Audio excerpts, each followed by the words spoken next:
Junagadh marketing યાર્ડમાં આજે કુલ 21 જણસીઓની આવક નોંધાઈ હતી। સૌથી વધુ આજે સોયાબીનની આવક નોંધાઈ છે।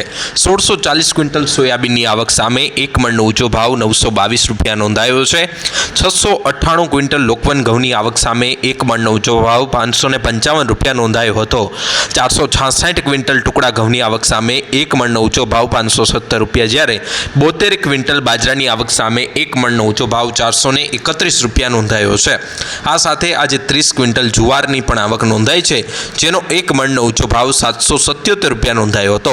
750 ક્વિન્ટલ ચણાની આવક સામે એક મણનો ઊંચો ભાવ 1276 રૂપિયા, જ્યારે 642 ક્વિન્ટલ તુવેરની આવક સામે એક મણનો ઊંચો ભાવ 2428 રૂપિયા નોંધાયો છે। 804 ક્વિન્ટલ આજે તલની આવક નોંધાઈ છે, જેની સામે તેનો એક મણનો ઊંચો ભાવ 2747 રૂપિયા નોંધાયો છે। ગત 3 દિવસથી જીરુની સારી એવી આવક સાથે જીરુના સારા ભાવ ખેડૂતોને મળી રહ્યા છે। 432 ક્વિન્ટલ જીરુની આજે આવક નોંધાઈ હતી, જેની સામે એક મણનો ઊંચો ભાવ 6260 રૂપિયા ખેડૂતોને મળ્યો છે। આ સાથે 955 ક્વિન્ટલ મગની આવક સામે એક મણનો ઊંચો ભાવ 2052 રૂપિયા નોંધાયો છે। વિવિધ જણસીઓની સારી એવી આવક જૂનાગઢ માર્કેટિંગ યાર્ડમાં નોંધાઈ રહી છે અને સારો એવો ભાવ પણ ખેડૂતોને મળી રહ્યો છે।